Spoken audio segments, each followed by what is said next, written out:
Par décret numéro 01-22 signé ce 4 mars, le président de la République a nommé le tiers de sénateurs selon la Constitution, soit 23 personnalités. Parmi elles, il y a notamment l'ancien président de l'Assemblée nationale Haroun Kabadi, l'ancien ministre des Affaires étrangères Abdelrahmane Koulamala, Lidi Beya Soumda du PDI, Maître Bongoro Théophile Dupré.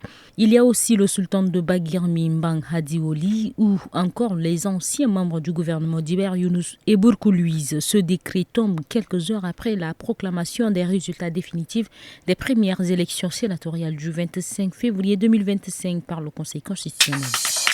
Ce mercredi 5 mars marque le commencement du carême pour les fidèles catholiques, une période de 40 jours dédiée à la préparation spirituelle avant la Pâque. Le mercredi des cendres se distingue par l'imposition des cendres sur le front des fidèles, symbolisant pénitence et réflexion. Ce temps est propice à la prière, aux gens et à la charité, incitant les croyants à se rapprocher de Dieu, au partage et à pratiquer la solidarité. De nombreuses paroisses proposeront des célébrations et des retraites culminant avec la Semaine Sainte qui commémore la Passion, la mort et la résurrection du Christ.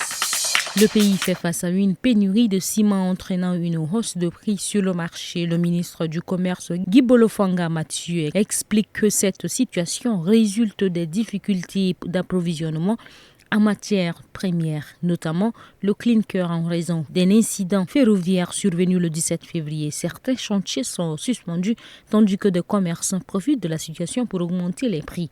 Le ministre assure que son équipe travaille pour maintenir les prix constants malgré la spéculation. Le 4 mars 2025, le Premier ministre, l'ambassadeur Halamaya Linan, a dirigé une réunion consacrée à l'évaluation des 2 chantiers, dont le chantier numéro 2 essentiel pour la mise en œuvre des politiques publiques.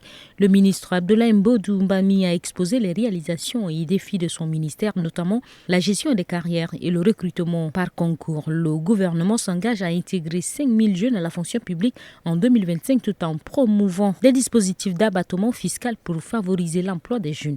Le Premier ministre a également souligné l'importance de soutenir l'entrepreneuriat collectif et d'adapter les formations aux besoins du marché. Au Cameroun, le gouvernement intensifie ses critiques à l'encontre des partis politiques qui l'accusent de générer un climat de tension à moins de 10 mois des élections présidentielles. Lors d'une conférence de presse tenue le 4 mars à Yaoundé, le ministre de l'administration territoriale Paul Atangandi a exprimé des avertissements fermes envers les leaders de l'opposition, notamment à l'égard de Maurice Kamto, sans toutefois le nommer. Il a souligné que toute forme de désordre, de désinformation ou d'incitation à la violence serait désormais sanctionnée avec rigueur. Le ministre a également insisté sur la nécessité d'assurer des élections paisibles, affirmant que ceux qui choisissent de boycotter le processus électoral pourraient devoir attendre jusqu'en 2032 pour une nouvelle opportunité. Ce discours résolument offensif est susceptible de susciter des vives réactions.